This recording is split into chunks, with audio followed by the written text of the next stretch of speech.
भगवान श्री रमण महर्षि कहते हैं, आत्मा सदैव साक्षी है, लेकिन स्वयं के रूप में बने रहना ही सर्वोत्तम है।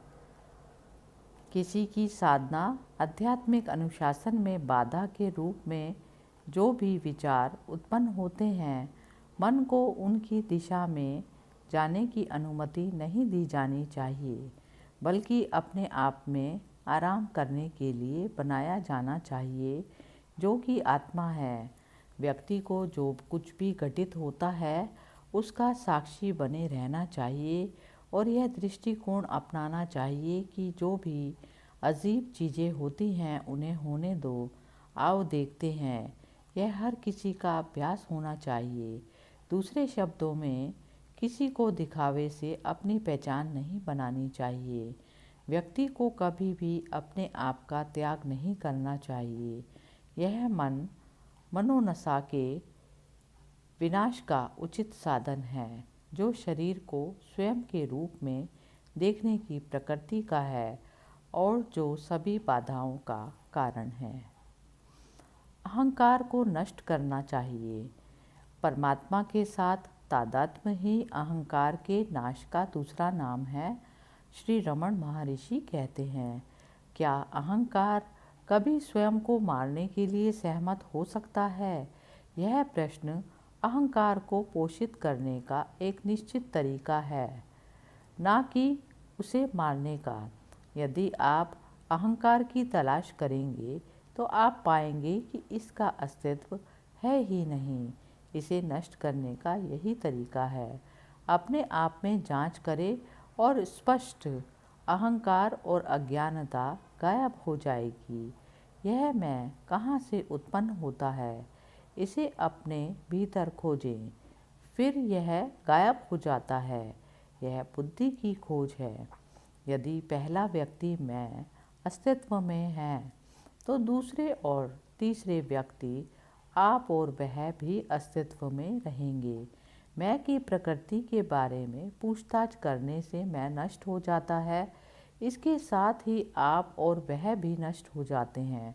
परिणामी अवस्था जो पूर्ण अस्तित्व के रूप में चमकती है, वह व्यक्ति की अपनी प्राकृतिक अवस्था आत्मा है। अहम वृत्ति मैं विचार टूट गया, अहम स्फुरण अखंड निरंतर है। विचार शांत होने के बाद प्रकाश चमकता है। मैं स्वरूप की जीवात्मा ही अहंकार है।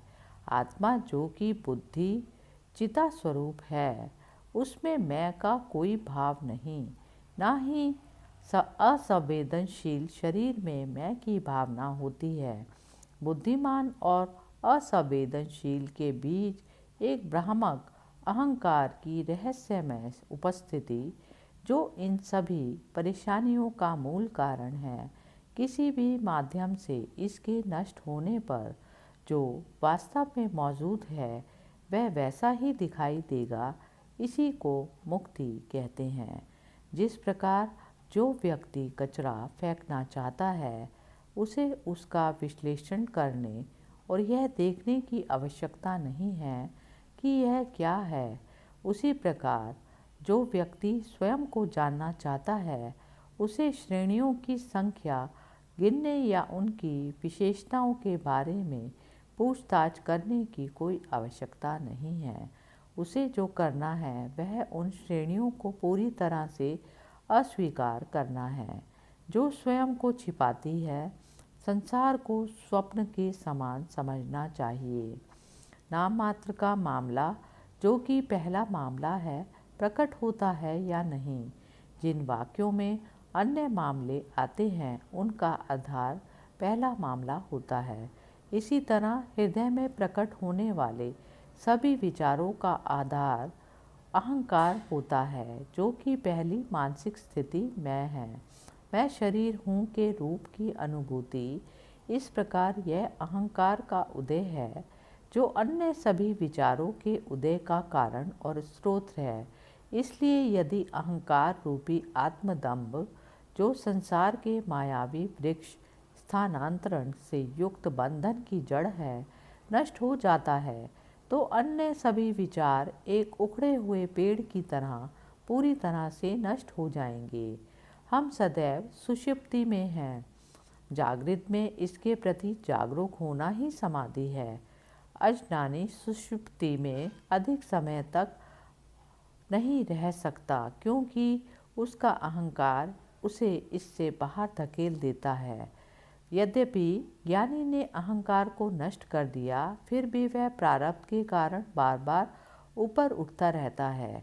तो ज्ञानी और अंजनी दोनों के लिए अहंकार उभरता है, लेकिन इस अंतर के साथ, जबकि ज्ञानी अपने लक्ष्य को हमेशा अपने स्रोत पर स्थिर रखते हुए पारलौकिक अनुभव का आनंद लेता है, अंजनी इससे पूरी तरह अनभिज्ञ है। पहला हानिकारक नहीं है, वह जली हुई रस्सी की तरह अपने सामान्य स्व का मात्र कंकाल है।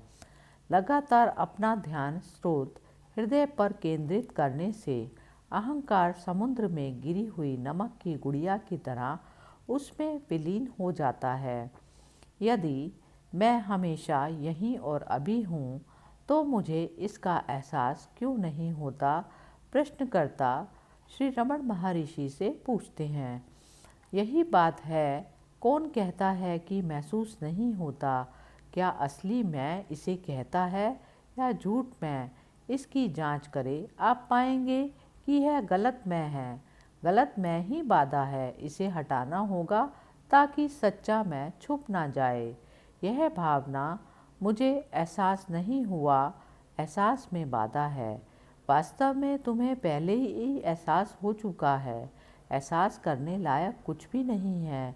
यदि ऐसा होता तो यह कुछ नया होता जो अभी तक अस्तित्व में नहीं है, जो भविष्य में किसी समय घटित होगा।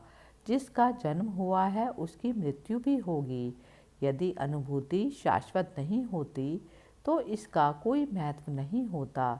इसलिए हम जो खोज रहे हैं वह नहीं है जो नए सिरे से घटित होना चाहिए। हम केवल वही खोजते हैं जो शाश्वत है और बाधाओं के कारण ज्ञात नहीं है। अज्ञान ही बाधा है, इसे हटा दो और सब ठीक हो जाएगा। अज्ञानता मैं विचार के समान है, इसका स्रोत खोजें और यह गायब हो जाएगा। मैं विचार एक आत्मा की तरह है जो स्पर्श योग्य नहीं है और यह शरीर के साथ साथ उभरती है, उस पर पनपती है और उसके साथ ही गायब हो जाती है। देह अभिमान गलत मैं है। हार मान लेना यह मैं के स्रोत की तलाश के द्वारा किया जाता है। शरीर नहीं कहता मैं हूँ, यह आप ही हैं जो कहते हैं मैं शरीर हूँ। पता लगाएं कि यह मैं कौन है। इसके स्रोत की तलाश करने पर यह गायब हो जाएगा। आपको अपने आप में शुद्ध मैं और मैं विचार के बीच अंतर करना चाहिए। केवल एक विचार होने के नाते विषय और वस्तु को देखता है, सोता है, जागता है, खाता है और सोचता है, मर जाता है और पुनर्जन्म लेता है। लेकिन शुद्ध मैं शुद्ध अस्तित्व है, शाश्वत अस्तित्व है, अज्ञान और विचार भ्रम से मुक्त है। यदि आप मैं के रूप में बने रहते हैं तो आपका अकेले रहना बिना किसी विचार के मैं विचार गायब हो जाएगा और भ्रम हमेशा के लिए गायब हो जाएगा। सिनेमा शो में आप केवल बहुत कम रोशनी या अंधेरे में ही तस्वीरें देख सकते हैं, लेकिन जब सभी लाइटें चालू हो जाती हैं तो सभी तस्वीरें गायब हो जाती हैं। इसी प्रकार परम आत्मा के प्रकाश में सभी वस्तुएं लुप्त हो जाती हैं। जिस क्षण अहम स्वयं स्वयं को जानने की कोशिश करता है, वह अपना चरित्र बदल लेता है। यह जड़ का कम से कम हिस्सा लेना शुरू कर देता है, जिसमें यह अवशोषित होता है और स्वयं की चेतना आत्मा का अधिक से अधिक हिस्सा लेना शुरू कर देता है। हरि ओम तत्सत।